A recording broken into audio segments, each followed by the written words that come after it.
Alhamdulillahirabbil alamin hamdan katsiran thayyiban mubarakan fihi kama yuhibbu rabbuna wa yarda. Asyhadu an la ilaha illallah wa asyhadu anna Muhammadan abduhu wa rasuluh la nabiyya ba'dah.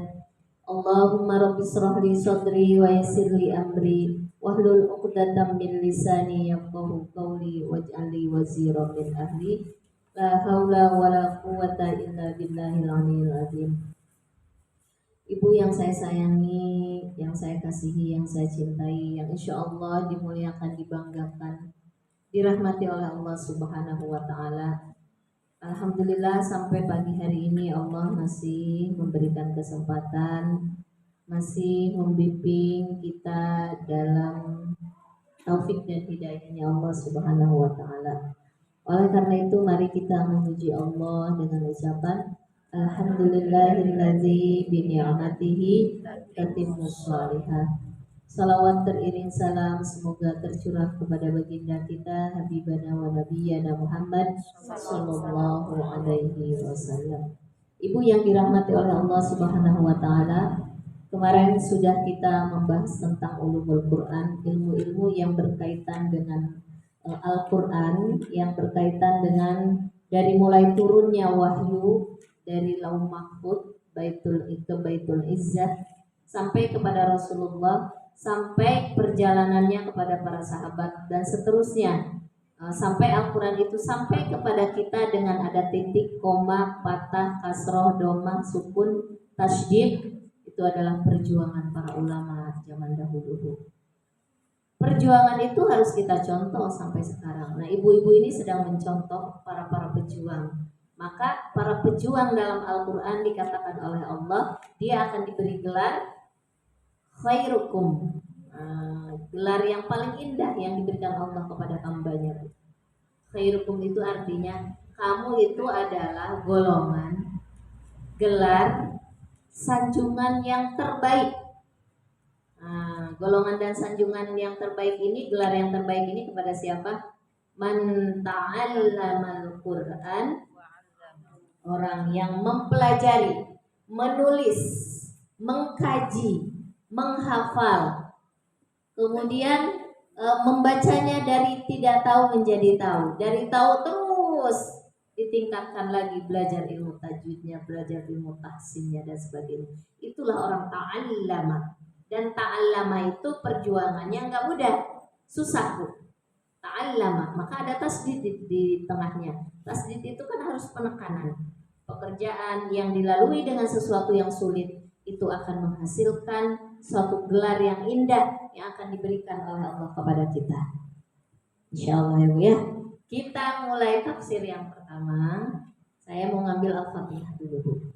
Tahun lalu kita sudah belajar Al-Fatihah dari kitabnya Ibnu Katsir. Itu sederhana.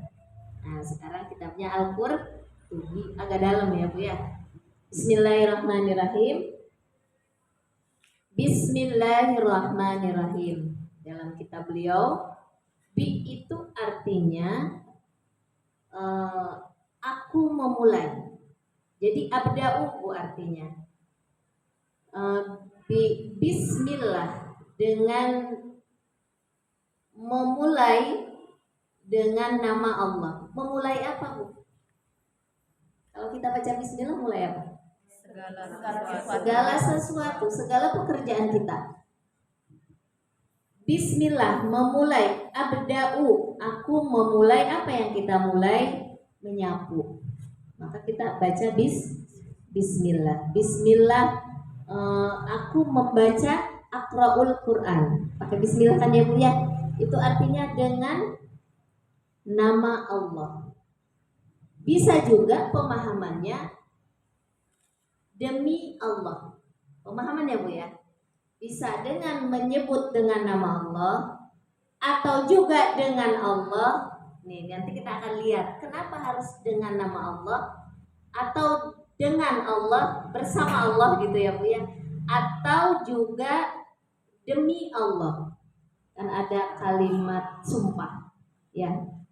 Billahi, wallahi, tallahi, billahi. Sebenarnya ini juga Bu sama pemahamannya. Jadi kenapa dikatakan dengan nama Allah? Kata para ulama begini, Bu. Dengan namanya aja itu akan menghasilkan kemuliaan di dalam pekerjaan kita. Baru dengan namanya saja. Baru dengan namanya saja. Kita baru menyebutkan nama orang petinggi. Oh, itu udah mulia kita. Siapa? Saya temennya Pak Gubernur. Mulia nggak? Mulia, Bu. Saya itu sering ketemu dengan Pak Menteri. Namanya naik nggak? Ketika kita memulai pekerjaan kita dengan menyebut nama Allah, baru disebutkan nama Allah saja, pekerjaan kita itu akan mengandung banyak keberkahan. Begitu kata para ulama. Apalagi kalau pekerjaan itu dibersamai oleh Allah. Itu baru namanya, Bu. Kan itu dengan nama Allah kan? Baru nama, Bu. Udah mulia, udah bagus. Maka bi di sini menunjukkan kalimat azim, kalimat yang mulia. Bi ini, Bu, dalam bismillah. Jadi jangan dianggap enteng, Bu, dengan kita menyebut bismillah. Bismillah itu ada nama kemuliaan yang sangat agung. Baru nama, belum lagi kalau hakikatnya Allah membersamai pekerjaan kita itu dengan bi. Wa may yu'min billah yahdi qalbah, dalam surat At-Taghabun ayat 11. Barang siapa yang yu'min, beriman billah. Billah itu artinya apa?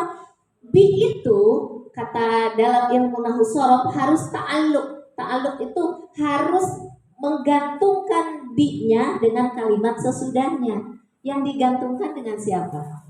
Dengan Allah. Jadi pekerjaan kita kalau kita mulai dengan bismillah, dengan namanya Allah aja udah mulia. Apalagi kalau dibersamai dengan Allah, akan lebih tinggi lagi nilainya.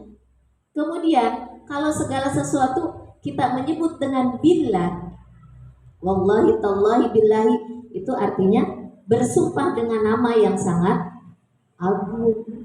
Jadi kalau seseorang bersumpah dengan nama Allah billah itu, Bu, kemudian dia melalaikan, mengkhianati sumpahnya, berarti dia sedang berperang melawan Allah. Kan di situ dia dengan keagungan, kehebatan Allah, tapi buktinya sumpahnya tidak sesuai. Atau dalam pekerjaan kita nanti akan ada pilih-pilih ya. Pekerjaan ini haram kalau baca ini karena pekerjaannya haram. Karena kalau kita memulai dengan bismillah, itu menandakan pekerjaan kita itu akan banyak mengambil keberkahan di dalamnya. Jadi satu ya, Bu, ya, itu dengan namanya aja pekerjaan kita berkah, apalagi dengan dibersamai oleh Allah, gitu ya. Bismillah itu. Kemudian bismillah yang kedua menunjukkan ismu ta'zim yang tadi saya sudah sampaikan. Silakan, Ibu. Nama Allah yang mulia. Jadi ketika kita bekerja bismillah, berarti aku memulai pekerjaan ini dengan nama Allah, dengan izin Allah, dengan kekuasaan Allah yang maha hebat. Yang ketiga, dengan kita menyebut bismillah, bahwa pekerjaan yang kita lakukan hanya berpegang dan berharap mendapatkan rahmat Allah. Jadi kalau ada kita nyapu hanya berpegang kemudian mengharap rahmat Allah, atau kita masak, ketika pekerjaan itu tidak dihargai, tidak dimakan, tidak disentuh oleh makhluk, padahal kita sudah toh-tohan melakukan itu. Nah, kalau tadi awalnya emang hanya mengharap rahmat Allah, Ibu, kita akan marah-marah enggak? Enggak, tenang aja, legowo. Orang saya dari awal kok niatnya untuk mencari keridhaan Allah, mencari rahmat Allah. Rahmat itu buat manusia adalah pertolongan. Buat kita rahmat itu dari Allah, Bu. Banyak kasih sayang Allah, pertolongan Allah. Jadi kalau benar-benar kita karena Allah berbuat sesuatu, tiba-tiba manusia tidak menghargainya, tidak memberikan reward yang baik buat kita. Kalau awal niatnya sudah benar, insya Allah tenang aja. Yaitu yang ketiga ya. Yang keempat, kata Al-Qurtubi di sini, mengakui al-iqrar bil uluhiyah, mengakui adanya ketuhanan.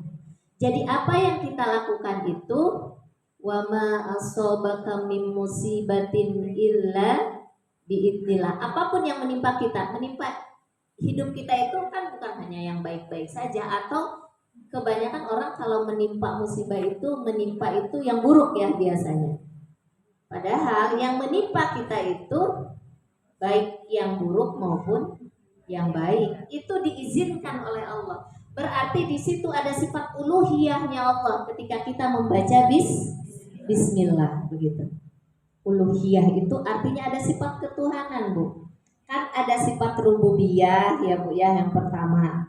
Ada sifat uluhiyah. Rububiyah itu artinya Allah yang menciptakan kita, Allah yang memelihara kita, Allah yang mendidik kita. Itu rububiyah Bu, dalam ilmu tauhid ya. Kemudian kalau uluhiyah, Allah adalah Tuhan yang harus disembah.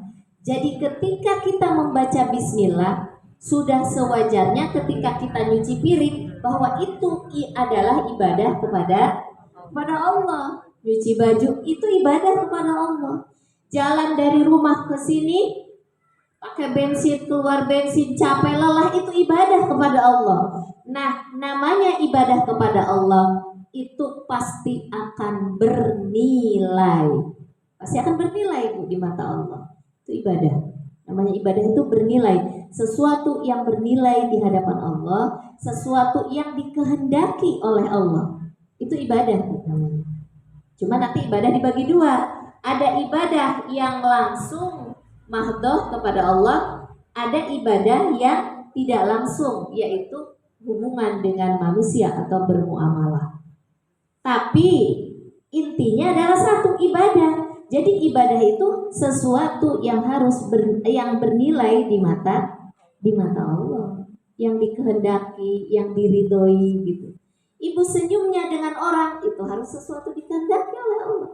Harusnya jangan bibirnya senyum, hatinya cemberut, enggak gitu. Berarti belum dikehendaki oleh Allah, belum jadi ibadah walaupun bentuknya senyum. Nah itu. Jadi kalau kita membaca bismillah, di situ ada sifat-sifat ketuhanan. Yang kelima, dengan bismillah itu kita asta'in billah, isti'anatu billah. Ketika saya pernah belajar tafsirnya Pak Quraish Shihab dulu. Pemahaman saya masih sederhana sekali. Oh, kalau bismillah itu gini, Bu. Kan di situ ada pertolongan Allah. Ketika kita menghitung uang contohnya, yang satu pakai bismillah, yang satu kagak pakai bismillah, itu beda kata Pak Quraish. Nah, baru di sini saya ngambil benang merahnya ya Bu ya. Kalau yang pakai bismillah itu selalu dalam bimbingan pertolongan Allah. Insya Allah menghitungnya lurus, benar, tidak keselip. Begitu Bu, kalau pakai bismillah, pekerjaan apapun kita. Ini contohnya ngitung uang aja Bu ya. Kadang-kadang kan kalau kita ngitung uang kan semangat tuh ya Bu ya. Kayaknya udah bener deh gitu. Kita ulang lagi kan suka gitu. Tapi kalau nggak pakai bismillah, itu berarti dia melepaskan diri dari memohon pertolongan kepada Allah. Kenapa? Karena dia mengandalkan kemampuan dirinya. Sehingga ketika ngitung kadang-kadang salah. Udah aku benar deh kayaknya ngitung tuh, udah benar deh kayaknya gitu, atau hal yang lain gitu ya Bu ya. Tapi kalau pakai bismillah, di situ ada pertolongan Allah. Isti'anatum billah, kata Imam Al-Qurtubi ya. Yang keenam, kalau kita membaca bismillah, tarudulis syayatin, menolak hadirnya, datangnya, ikut campur setan dalam perbuatan amal ibadah kita. Menolak terputusnya setan dalam amal ibadah kita. Itu Bu tafsirnya. Bismillah. Ada sebuah cerita Bu. Si iblis itu kan pimpinannya syaitan. Dia dari kalangan malaikat Azazil namanya. Ya. Malaikat Azazil ini iri dengan Nabi Adam. Kemudian disuruh sujud nggak mau, malaikat yang lain mau. Nah, tapi itu udah skenario nya Allah ya, supaya kita hadir di muka bumi ini. Apa yang terjadi Bu? Ketika iblis mengutus pasukannya syaitan ya. Syaitan jin lah, jin bawahan dia, namanya syaitan ya. Nah si iblis ini ngutus 2 syaitan. Yang satu, ini hadis Rasulullah ya Bu ya. Yang satu dikirim ke si A, iblis A dikirim ke si A, iblis B dikirim ke si B gitu contohnya. Ketika dalam beberapa hari si iblis A sama B ini kan harus lapor bagaimana tugasnya, sukses apa enggak. Si 2 ini datang menghadap iblis. Yang satu datang dengan badan yang sangat kurus kering, bajunya compang-camping. Yang satu badannya gemuk, bajunya perlente, necis dan sebagainya. Bukan kata saya ini. Kemudian apa yang terjadi? Kata si iblis ke anak buahnya itu, kamu kenapa kurus kering katanya gitu kan? Terus kata si iblis ini, kata si setan ini, wahai Pak Ketua gitu ya. Orang yang aku goda, setiap dia mau makan dia baca Bismillah. Akhirnya aku tidak bisa ikut makan dengan dia. Ketika dia pakai pakaian, dia baca Bismillah. Ketika dia mau kerja, baca Bismillah. Ketika dia beli baju yang bagus, ya baju baru kan bagus ya, baca Bismillah. Semuanya dia bergantung kepada Tuhannya, sehingga tidak ada celah aku untuk bisa menikmati apa yang dia lakukan, apalagi menggoda. Sehingga beginilah aku, kurus kering, baju compang-camping. Yang kedua sebaliknya, dia mau makan enggak pakai Bismillah, dia mau kerja enggak baca Bismillah, dia mau ngelakuin apa, akhirnya aku bisa ikut ketika dia makan, ketika dia minum, ketika dia pakai pakaian. Yang lebih indah lagi, ketika dia mau berhubungan suami istri, dia enggak pakai Bismillah. Aku bisa ikut, makanya aku gemuk. Hidupku senang katanya. Masya Allah, astagfirullahaladzim gitu ya Bu ya. Kenapa? Karena dia nggak baca itu. Oh begitu kata si iblis. Oh berarti. Nah si iblis ngerti Bu, cari taktik dan bagaimana. Sekarang ibrohnya apa? Itu kan baru cerita ya Bu ya. Nah ibrohnya apa? Artinya Ibu, ketika ada orang tidak baca Bismillah atau orang baca Bismillah, makannya mereka tidak kurang, sama.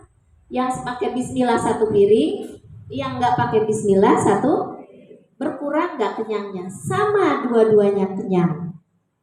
Pemahaman saya dulu, kalau nggak pakai Bismillah makannya jadi banyak.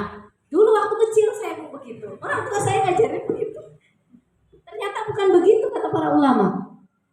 Sama-sama kenyang dengan 1 piring ini, sama-sama bajunya bagus sama-sama. Apa yang membedakan? Yang membaca Bismillah di setiap perbuatannya akan mendatangkan keberkahan. Tuh, yang tidak membaca Bismillah akan menghilangkan keberkahan. Apa manfaat dari keberkahan ini? Kalau tidak ada keberkahan dalam hidup kita Bu, ketika kita makan nggak pakai Bismillah, nggak baca Bismillah, nggak minta pertolongan Allah, berarti nggak ada rahmat Allah datang, nggak ada anugerah Allah datang kepadanya. Akhirnya apa yang dia makan itu tidak menghasilkan kalau kita makan tuh dalam tubuh kita energi untuk beribadah kepada Allah. Males beribadahmu. Ketemu orang males untuk senyum. Ketemu orang berbeda pendapat, pengennya langsung marah. Gengsinya keluar, egonya keluar, hawa nafsunya yang tumbuh. Kenapa? Karena dari makanan yang dia makan tidak mendatangkan keberkahan. Itu maksudnya kata para ulama. Jadi Bismillah ini luar biasa Bu. Semakin banyak kita Bismillah, itu mendatangkan keberuntungan. mendatangkan pertolongan Allah. Ketika kita makannya akan mengalirkan energi positif untuk selalu beribadah kepada Allah, rajin ibadahnya. Selalu pikirannya positif thinking, tidak gampang digoda oleh syaitan, tidak mudah hawa nafsunya yang menguasai jasadnya. Kalau orang selalu menggantungkan dengan bismillah, bismillah atas nama Allah dengan ikhlas dan hati yang lapang, hati yang bersih, maka hawa nafsu itu sulit untuk menguasai diri kita. Yang menguasai diri kita adalah jiwa kita.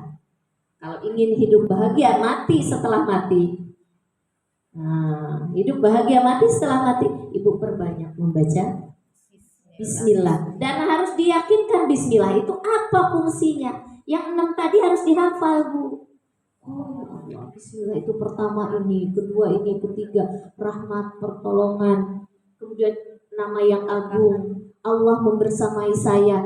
Itu yang harus ditekankan dalam ketika kita membaca, menyebut bismillah. Bukan hanya sekedar bismillahirrahmanirrahim, nggak ada pikiran apa-apa, pikiran melayang kemana-mana.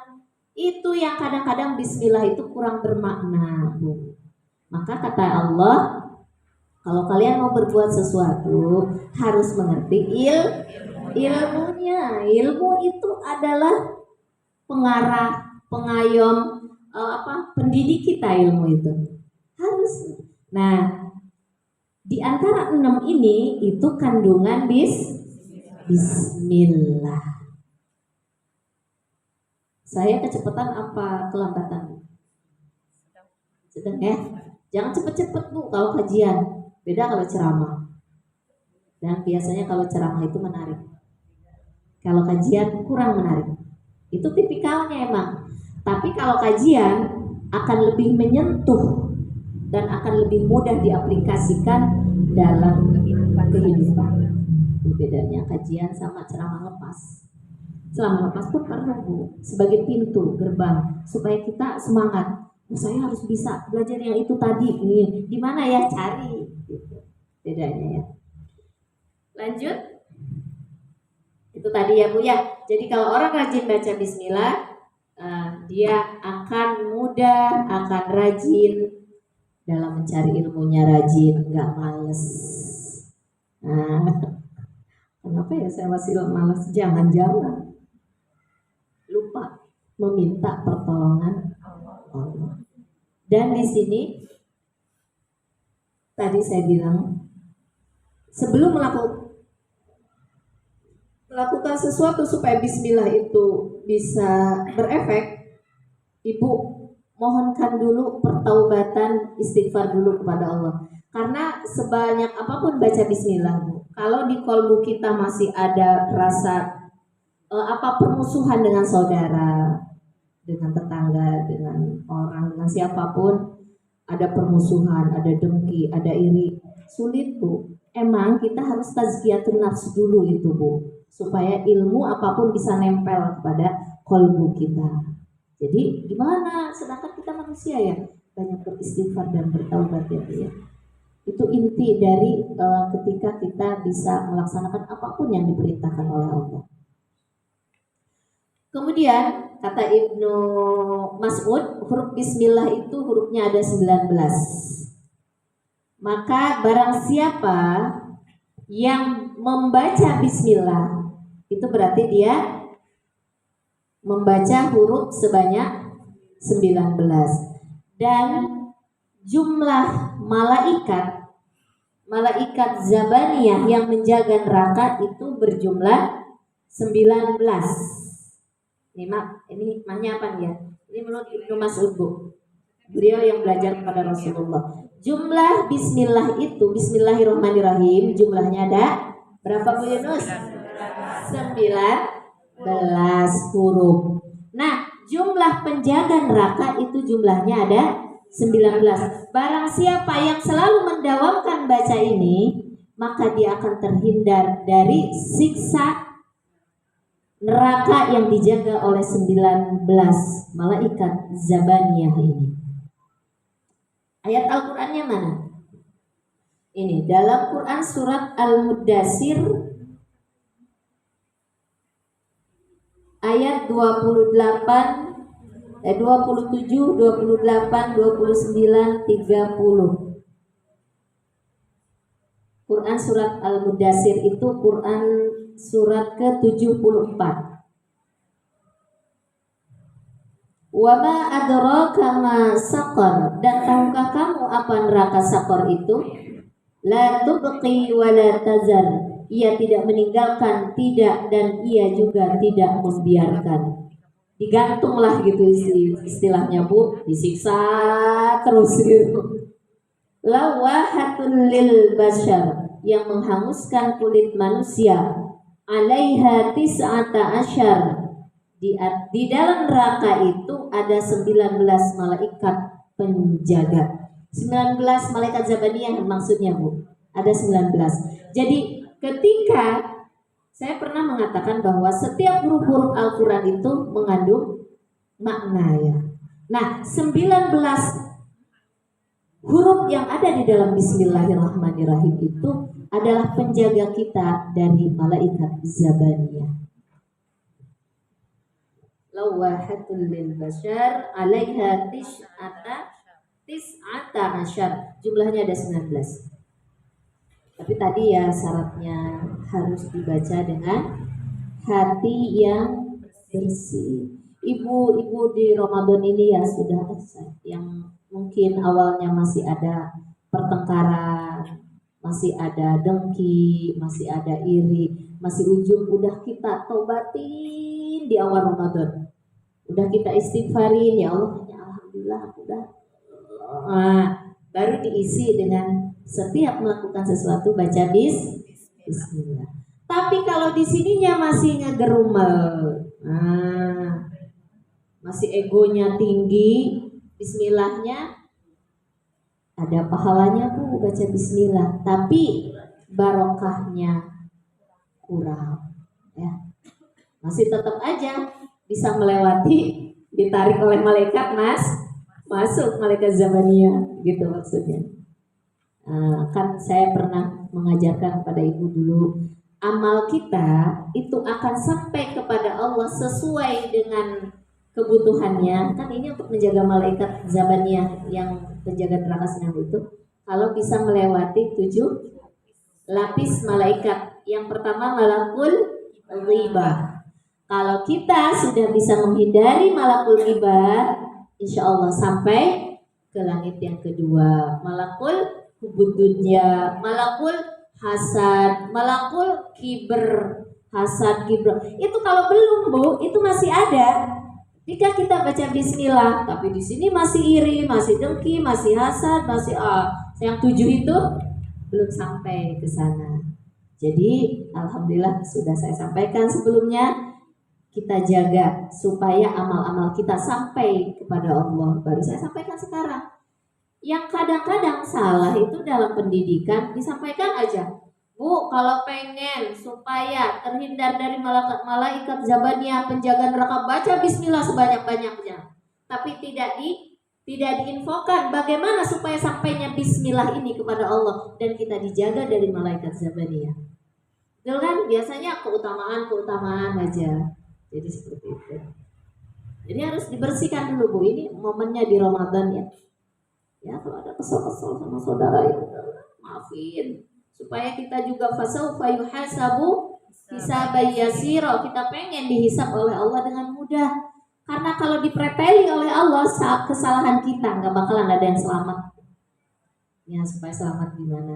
Nah itu banyak memaafkan sama orang kesalahan orang ya. Lanjut. Ayat yang itu yang pertama menurut Imam Syafi'i. Nah ya, kalau Imam Maliki itu bukan ayat pertama. Kalau Imam Hanafi dan Imam Hambali mengatakan itu ayat pertama, tapi dibacanya sir atau lemah. Nah, kalau Imam Syafi'i, kalau jahar ya keras, kalau lemah ya berarti harus sir juga. Tapi kalau imam yang Hanafi sama Hambali gimana Bu? Dibacanya sin. Gitu. Jadi ngerti ya 4 mazhab nih Bu dalam membaca yang tidak boleh itu Imam Maliki karena kata beliau itu bukan bagian dari Al-Qur'an ya. Kita lanjut ayat yang kedua. Tadi bismillah, yang kedua yaitu alhamdulillah. Alhamdulillah. Ketika kita mampu membaca bismillahirrahmanirrahim, berarti di setiap perbuatan kita di situ ada bimbingan, ada pertolongan Allah, ada nama Allah yang agung. Di situ kita dibersamai oleh Allah. Kalimat apakah yang paling tepat untuk mengatakan ini ditolong Allah, ini dibersamai Allah, ini diberikan kemuliaan oleh Allah, dihindari dari malaikat zabaniyah? Kalimat yang paling tepat adalah alhamdulillah. Begitu Bu. Maka ayat selanjutnya alhamdulillah. Kenapa? Karena kita sedang memuji Allah dengan apa yang sudah diberikan kebaikan oleh Allah, maka sepantasnya lah kita menjadi seorang yang bersyukur dengan mengucapkan alhamdulillah, segala puji ya Allah. Di situ dipuji Allah. Kenapa? Karena Allah memberikan kebaikan-kebaikan yang banyak di setiap perbuatan kita. Itu maka disebutlah alhamdulillah. Dan kata Rasulullah, sabda Rasulullah, ketika seseorang diberikan nikmat oleh Allah, setiap kita dikasih, kita kan bisa melihat gitu ya Bu ya, bisa menulis, bisa baca Quran, bisa beribadah, bisa bersedekah dengan anak kita, dengan suami kita. Maka apa kata Allah? Lihat hambaku, di dalam hadis Rasulullah, dia memberi nikmat dunia yang sedikit, yang tidak ada artinya, tapi dia balas aku dengan ucapan yang sangat besar, yang sangat mulia, yaitu ucapan alhamdulillah. Maka di dalam kitab Ibnu Katsir yang dulu pernah saya sampaikan, ketika seseorang mengucapkan alhamdulillah, kata Allah, hamidani abdi, hambaku memuji aku. Kalau ada seorang direktur atau atasan kita mengatakan ini tuh memuji aku, mengagungkan aku, menghargai aku, menandakan si ketuanya ini atau seorang pimpinan itu merasa bahagia, senang kan ya Bu ya. Itu kalau kita sudah seperti itu, bawahan kepada atasan akan diberi apa oleh atasan itu? Wah, Ibu, jabatan, mungkin finansial dan sebagainya, diperhatikan dan sebagainya. Begitupun Allah kepada kita. Ketika kita mengucapkan alhamdulillahirabbil alamin, kata Allah, dia udah aku beri kemampuan untuk beribadah. Kita bisa wudhu, kemudian kita bisa Allahu Akbar, kemudian kita baca bismillahirrahmanirrahim, lanjut ya Allah, aku bisa sholat ini karena Engkau, maka aku mengucap alhamdulillah. Tuh Bu, kalau lagi sholat, kita bisa khusus sholat kalau kita punya ilmunya. Pasti pikirannya ke sana ketika kita sholat Bu, kalau kita mengerti tentang ini. Tapi kalau nggak ngerti, pikiran mah kemana, bacaan mah di mulut. Kenapa? Karena nggak dihayati. Salah satu supaya kita bisa khusyuk sholat itu salah satunya bisa dihayati. Dihayati dengan apa kalau nggak punya ilmunya? Nggak bisa menghayatinya. Nah ini salah satunya. Jadi ketika kita baca alhamdulillah, kita berimajinasi bahwa dari pagi, dari mau tidur sampai bangun tidur, itu yang menggerakkan, yang bisa memberikan pertolongan kita bisa bergerak, bisa melihat, bisa ngomong, bisa melakukan segala sesuatu, kita hadirkan dalam kalbu kita, semuanya itu adalah karena Allah. Ya Allah, saya bisa baca Quran karena Engkau ya Allah. Kemudian kita membaca alhamdulillah. Bagaimana Abu Bakar tidak menangis sesegukan Bu?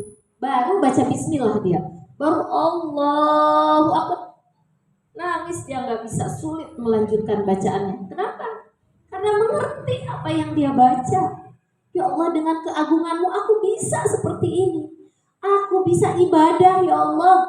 Di situ kita alhamdulillah, alhamdulillah, alhamdulillah. Dari alhamdulillah yang pertama, ketika kita mampu bersyukur kepada Allah, kemudian kita mengucapkan alhamdulillah yang kedua, mensyukuri alhamdulillah yang pertama tadi. Seperti itu, Bu. Kenapa? Ketika di rakaat yang kedua kita baca alhamdulillah lagi, itu menunjukkan kita sedang mensyukuri Allah, mampu kita beribadah di rakaat yang pertama. Itu alhamdulillah, Bu. Kemudian dari situ, ketika seseorang, kata Rasulullah, ada dua makna di balik alhamdulillah ini. Yang pertama, alhamdulillah amanun lin ni'mati min zawaliha.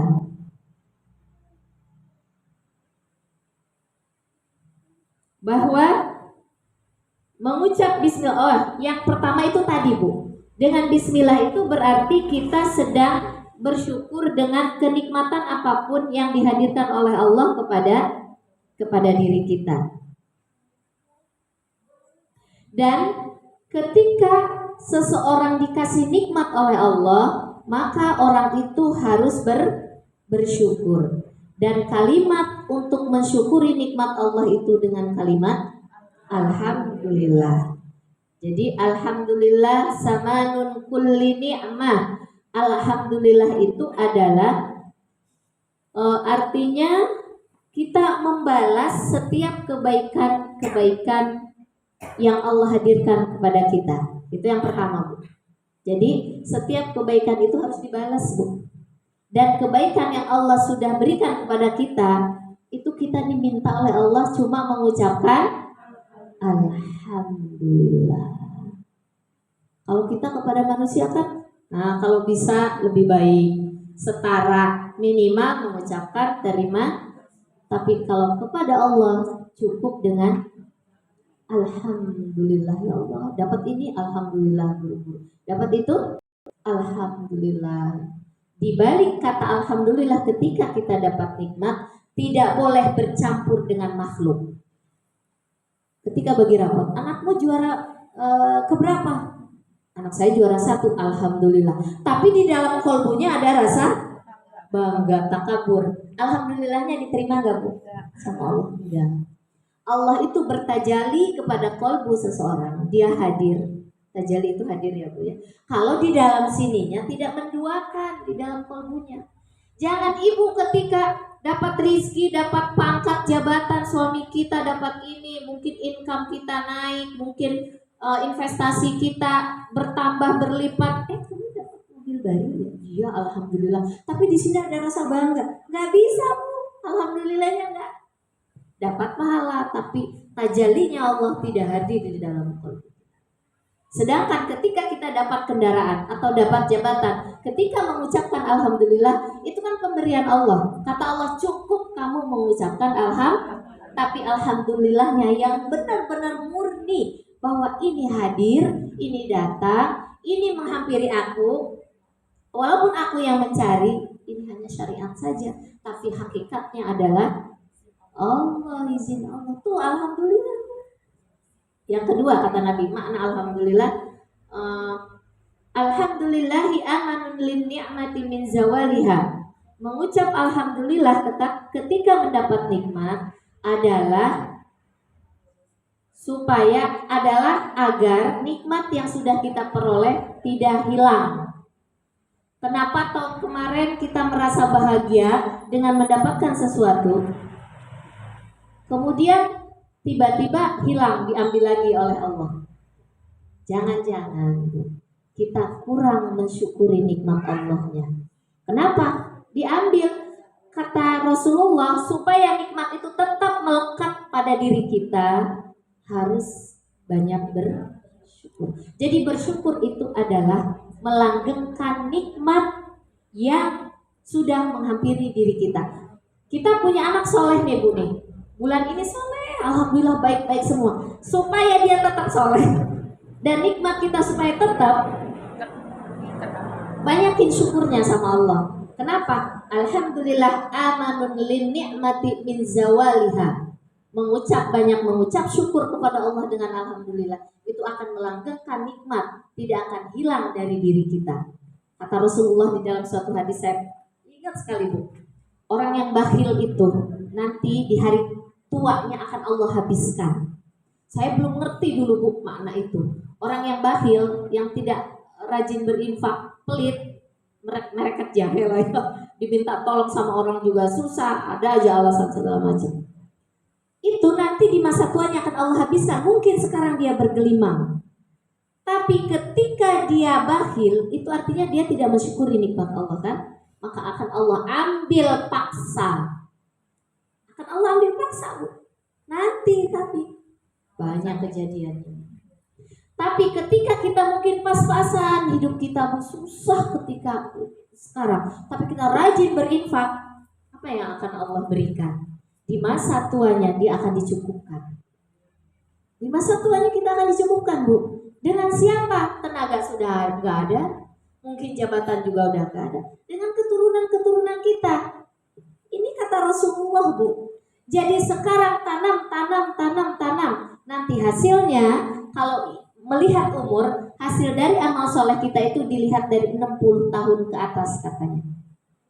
Para ulama mengatakan begitu. Dan Rasulullah juga di dalam Riyadhus Shalihin yang sudah kita kaji ya sebelum Ramadan, umur 40 ke atas itu umur yang sangat produktifnya. Dan umur 60 adalah ketika seseorang memanen.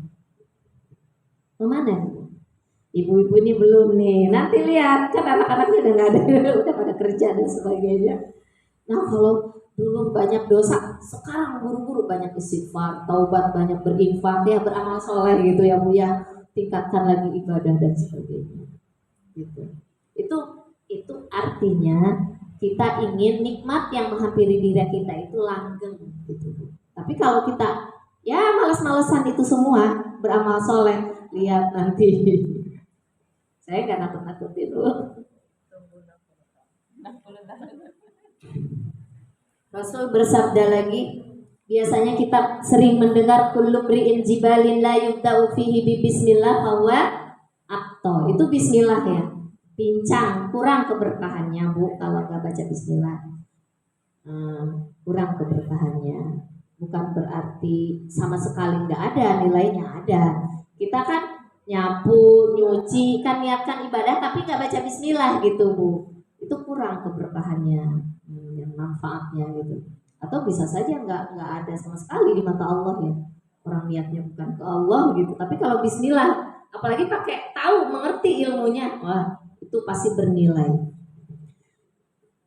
Ada satu hadis Nabi lagi, bukan yang ujungnya di bismillah, tapi alhamdulillah Bu. Kullu mri'in jibalin la yubda'ul alhamdulillah fahuwa aqta. Setiap segala sesuatu yang tidak dimulai dengan alhamdulillah maka dia terputus atau kurang keberkahannya atau pincang. Kenapa Bu? Tadi itu yang saya bilang, ketika kita memulai bismillahirrahmanirrahim kemudian kita langsung membaca, artinya apa tadi? Karena ketika kita bisa membaca bismillah, saya bisa berbuat ini tuh karena pertolongan Allah, maka spontan kita akan mengucapkan alhamdulillah ya Allah, alhamdulillah. Saya punya pengalaman, guru saya ya, dia habis sholat langsung alhamdulillah yang dia ucapkan. Alhamdulillah, kenapa? Karena Allah sudah menolong dia untuk bisa sholat. Allah sudah bisa menolong dia digerakkan badannya untuk beramal soleh. Habis ngajar, alhamdulillah. Tapi di mana ya alhamdulillahnya? Ini semua karena Engkau. Orang yang seperti ini pasti nggak ada lagi namanya ujub, bangga. Kenapa? Di situ yang dibayangkan adalah bahwa saya mampu melakukan ini. Saya bisa punya pengetahuan tentang ini, semuanya atas karunia Allah. Jadi sepantas dan sewajarnya saya mengucapkan alhamdulillah. Bisa alhamdulillah ya Allah, alhamdulillah. Dari alhamdulillah yang pertama, ya Allah saya bisa ucapin alhamdulillah tadi, bersyukur, alhamdulillah lagi. Dari yang kedua saya bisa bersyukur, alhamdulillah, alhamdulillah. Ditanya si guru tadi, kok sujudnya lama banget Ustaz? Karena saya sedang mensyukuri nikmat Allah. Saya diberi oleh Allah kesenangan untuk mensyukuri nikmat Allah dengan mengucapkan alhamdulillah. Maka saya tidak berhenti dari yang pertama, kedua, ketiga, keempat, yang keenamnya mengucapkan syukur alhamdulillah, bisa mengucapin alhamdulillah yang sampai sekarang yang ketujuh. Terus Bu, berhenti enggak? Itu sujudnya sampai setengah jam. Hanya mengucapkan alhamdulillah setelah sholat. Saya nyoba kunang-kunang, belum terbiasa. Dicoba Bu, alhamdulillah pertama apa, kedua, ya Allah alhamdulillah aku ada rasa timbul kesenangan, ketenangan. Nah itu berarti kita mulai cinta tuh kepada Allah, diresapi, dinikmati itu kalau kita ibadah. Kenapa? Berarti ada pertolongan Allah di dalamnya. Ketika kita bisa berlemah lembut dengan orangnya, dengan tetangga, dengan sahabat, dengan saudara, lemah lembut dalam berbicara, nyenengin, walaupun ada sesuatu yang kesal di hati kita, itu kita itu dulu, alhamdulillah ya Allah, ini pertolongan Engkau ya Allah, saya bisa senyum dengan dia, alhamdulillah.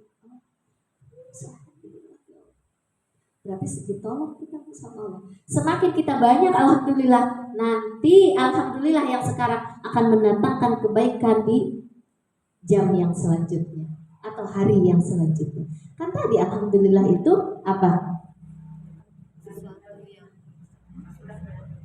Alhamdulillah tidak akan pergi nikmat yang ada pada diri kita, dan dia akan selalu mengikat. Akan nempel terus. Kalau hari ini kita banyak alhamdulillah dapat nikmat, besok enggak Bu. Tadinya kok dia orang murah senyum deh nyenengin, kok sekarang enggak ya? Berarti sudah ditarik ke nikmatnya Allah. Tadinya rajin, sekarang enggak rajin. Jangan-jangan kurang bersyukurnya pada Allah. Udah ditolong sama Allah Bu, tapi kurang bersyukur alhamdulillah. Nah itu jadi harus diperhatikan itu ya. Kemudian ketika seorang dai ini ya Bu ya, kan suka bilang Bismillahirrahmanirrahim, alhamdulillah, Rabbil alamin, kan begitu ya? Nah ini saya, karena saya seorang dai ya, jadi saya ya Allah, kenapa setelah Bismillah itu, setelah Assalamualaikum warahmatullahi wabarakatuh kan, Bismillahirrahmanirrahim, Alhamdulillahirabbil alamin wabihi nasta'in, kan segala puji bagi Allah Tuhan semesta alam, wabihi nasta'in, dan dengannya kita diberikan pertolongan, kan itu kalimatnya. Alhamdulillahirabbil alamin, hamdan naimin, hamdan syakirin, kalau mau berdoa juga.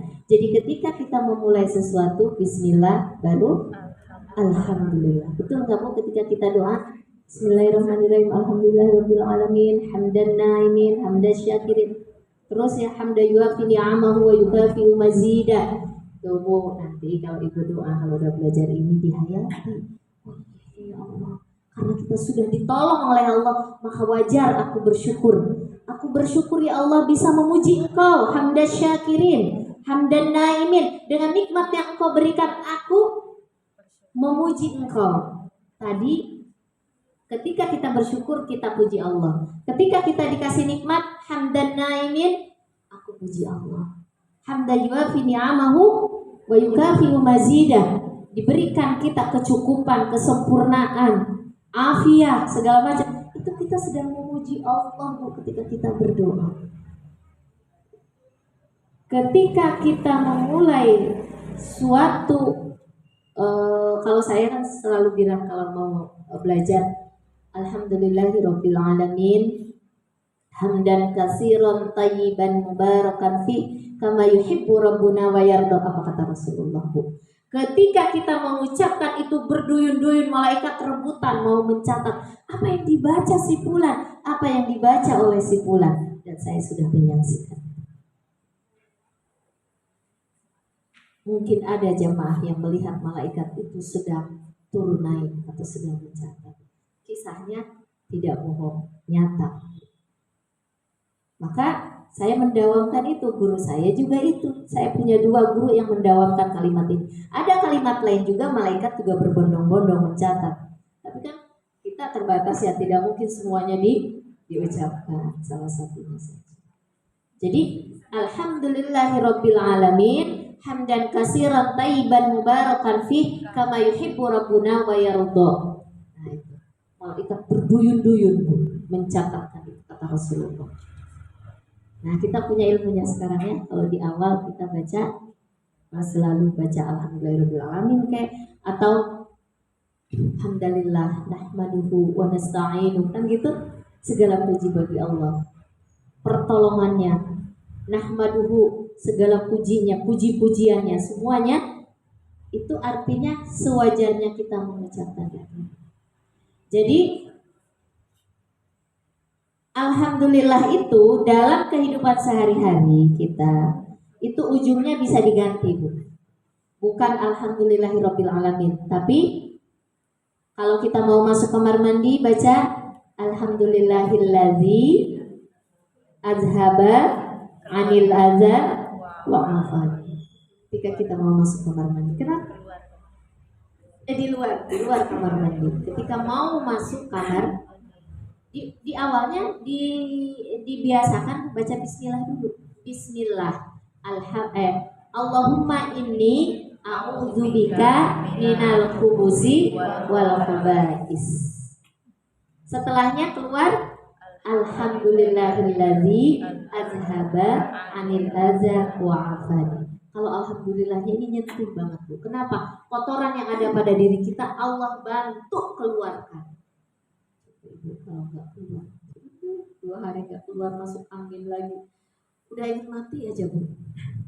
Pernah nggak, Bu? Pernah saya. Jangan ini aja. Tuh, ketika keluar, ya Allah, alhamdulillah. Kalau masuk angin harus buang kotoran, Bu. Itu penghambat. Maka itu kalau lagi kurang sehat ya, kita baca itu terasa banget. Kalau kita mungkin kurang bersyukurnya kepada Allah, jangan-jangan nanti dikasih masuk angin, susah buang air. Kenapa? Dia ingatnya merasakan aku, kata Allah, kalau keluar habis dari kamar mandi baru bersyukur. Maka sebelum itu terjadi, di kapan waktu pun kita harus selalu syukur, Bu. Alhamdulillah. Baca apa aja. Mau tidur, bismika Allahumma ahya, bismika. Kan ada bismillahnya di situ, bismika. Baca bismillah dulu, belum lagi baca Qur'annya dulu. Bangun tidurnya bagaimana? Alhamdulillahilladzi ahyana. Saya bilang yang kemarin ketika ceramah di rumah Bu Ina, bahwa orang ketika meninggal, kata Allah, aku pegang ruhnya, aku ambil ruhnya, kemudian aku lepaskan kembali kepada dalam diri. Ketika dilepaskan lagi ruh itu ke dalam badan kita, maka kita mengucap alhamdulillahilladzi ahyana ba'dama amatana. Dan itu menunjukkan bahwa kita hamba yang bersyukur dan hati kita selalu ta'alluq kepada Allah. Kalau dalam ilmu tasawuf itu ta'alluq itu apa, Bu? Selalu connect, selalu bergantung.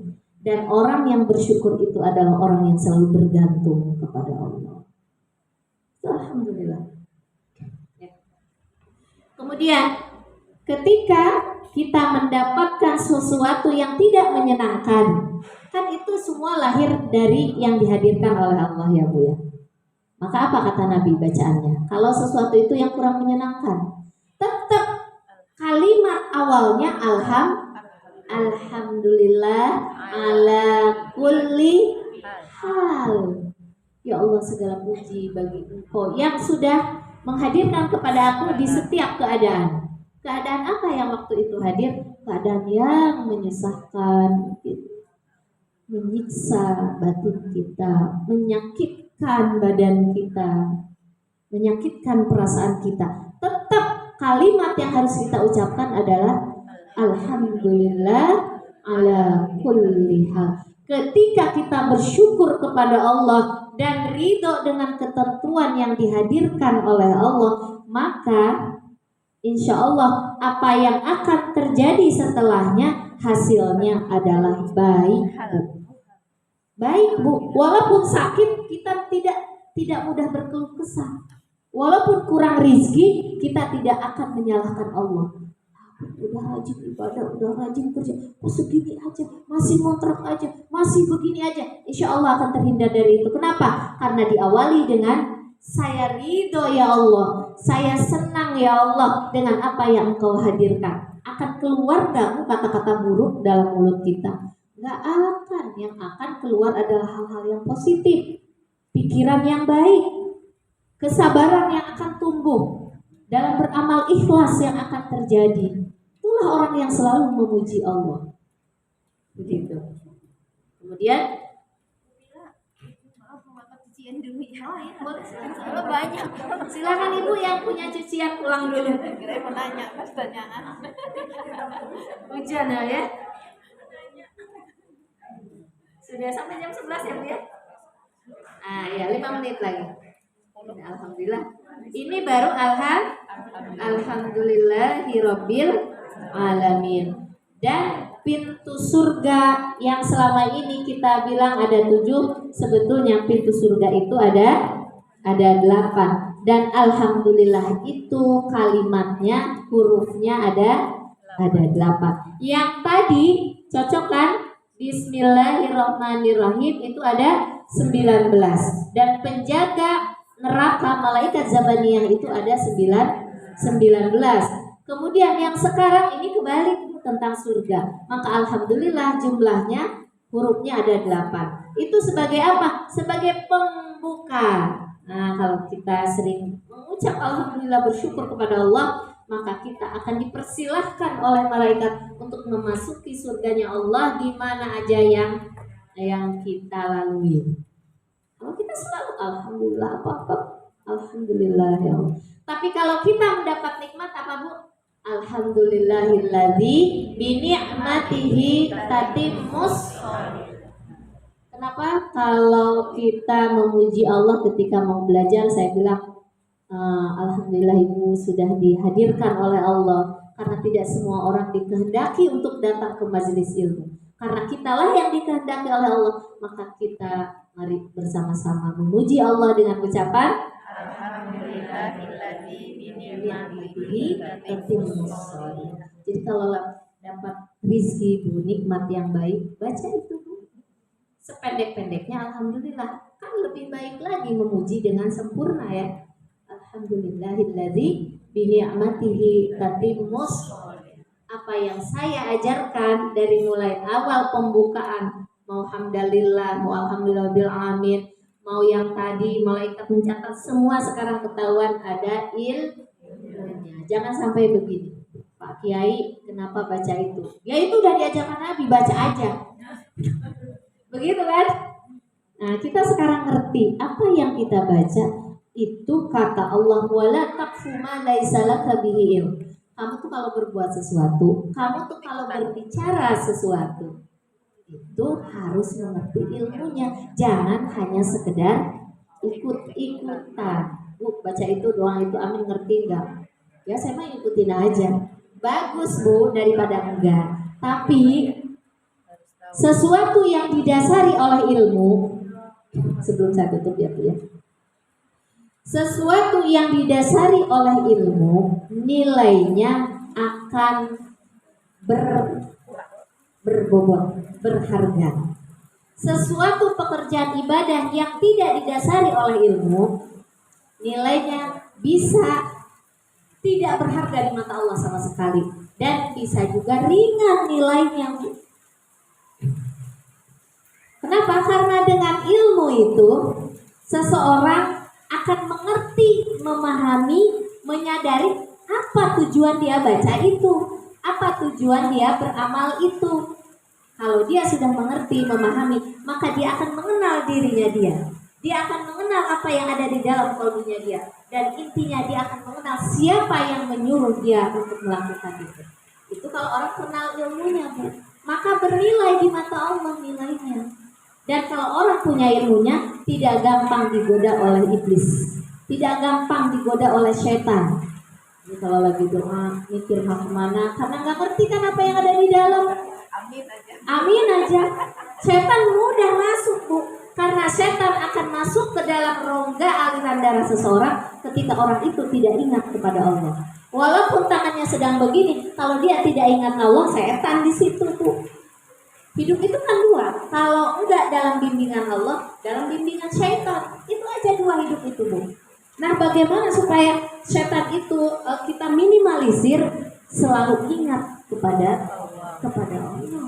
Ingat kepada Allah itu membutuhkan pengetahuan. Maka Rasul mengatakan, man salaka tariqan ayaltamisu bihi ilman sahalallahu tariqan ilal jannah. Ya kan?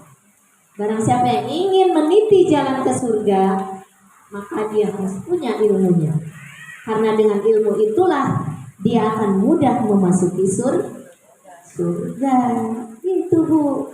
Nah, alhamdulillah hari ini kita cukupkan sampai di sini. Kita lanjut tafsirnya besok sampai selesai waladhdallin. Setelah itu kita kembali di hari besok, hari apa, Bu? Hari Selasa. Hari Rabunya insya Allah hijab hati ya. Kita belum selesai tentang hijab hati, mengenal diri. Kita yang Selasa Rabu berarti di hari Rabu sama Kamis insya Allah ya, Bu ya. Kemudian Jumat, Sabtu, Minggu, Senin lagi kita lanjut tafsir lagi ya. Dari saya cukup sekian. Mohon maaf bila mana ada sesuatu yang kurang berkenan, yang menyinggung perasaan ibu-ibu semua. Saya mohon dibukakan pintu maaf yang sebesar-besarnya. Kesalahan datangnya dari diri saya, yang hak datangnya dari Allah. Wabillahi taufiq wal hidayah. Wassalamualaikum warahmatullahi wabarakatuh.